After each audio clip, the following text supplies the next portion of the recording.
I first met Nicole right outside of Lockmiller dorms. I was on RA duty, and we had a big group playing volleyball, and I think it was my turn to sit out. I sat down on the bench next to her, and we began to talk. But that was really the first time we talked.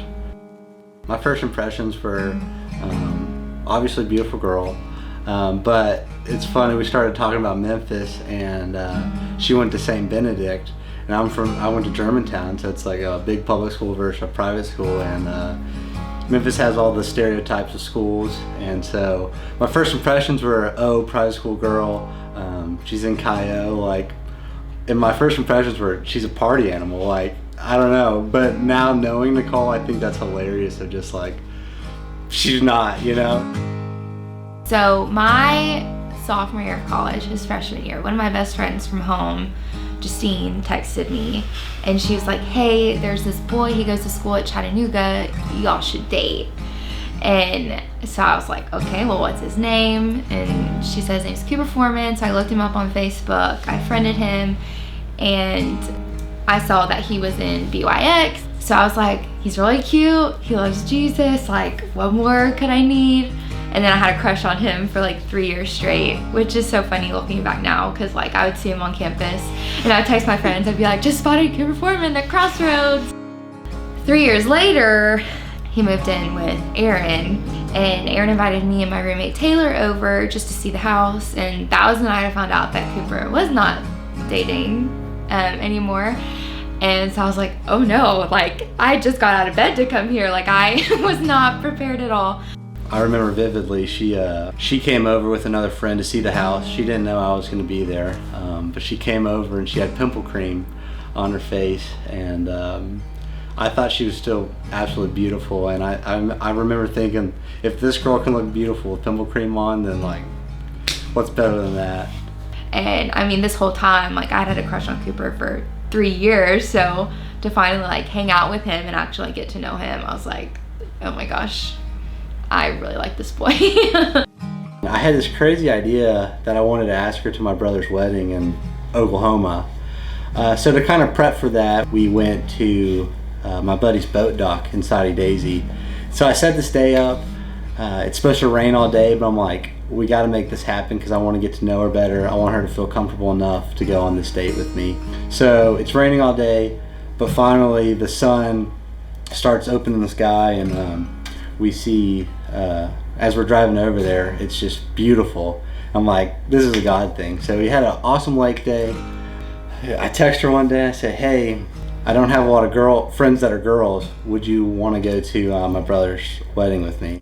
I was in my room and I got a text, and he was like, hey, this is Cooper. So my brother is getting married. Like, would you want to go with me? And so I knew he was from Memphis, and so assumed wedding was in Memphis, and I was going to be there that weekend anyway. And so I was like, oh my gosh, yes, I would love to come. I'll be in Memphis that weekend anyway, so that works out. And that's when he was like, well, that's the tricky part, like the wedding's actually in Tulsa. And so I was like, whoa. And I kind of prepped this with Aaron, because Aaron and Nicole are good friends.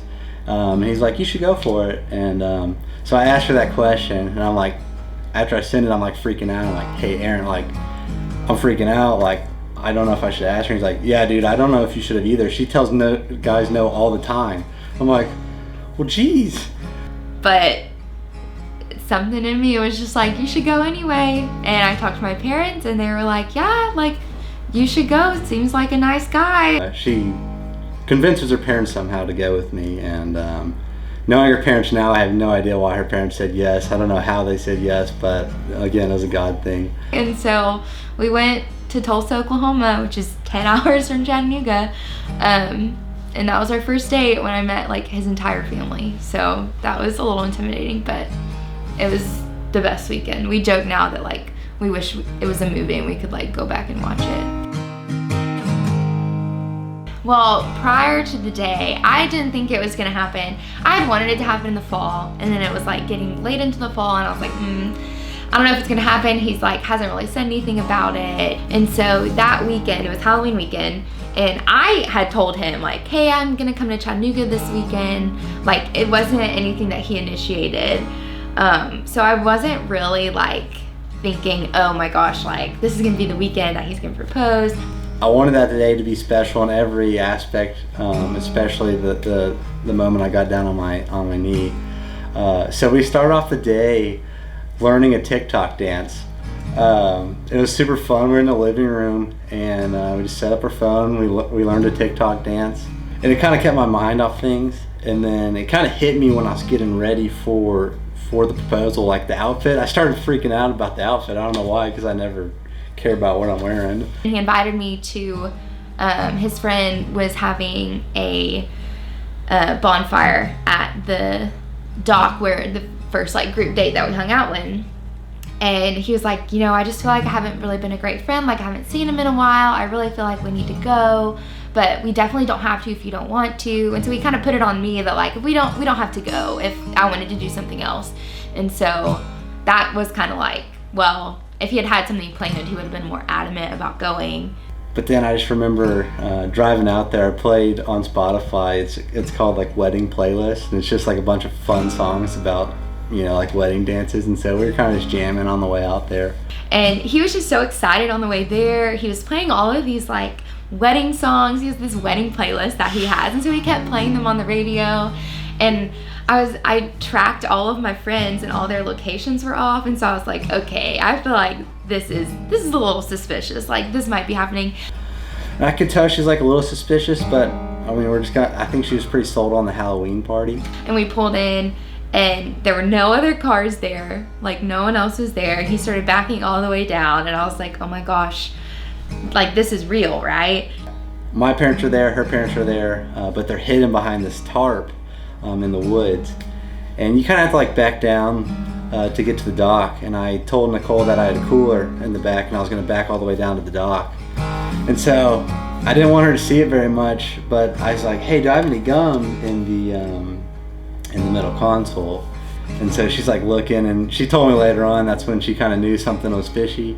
But I backed down. I can like see the tarp over there in the corner, and I'm like, her family and my family's behind there.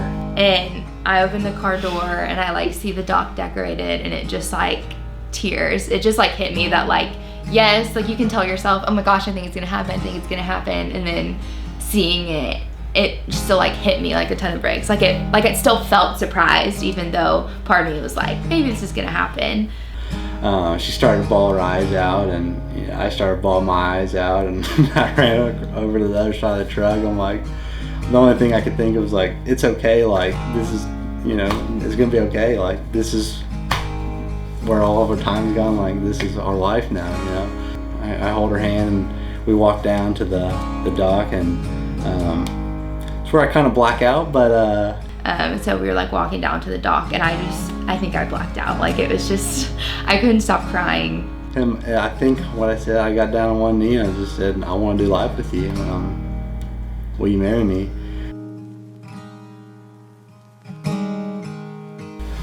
Nicole, I just want you to know that you might be a little anxious right now, nervous, excited, but at the end of the day tomorrow, we're going to be husband and wife, and that's all I could ever ask for.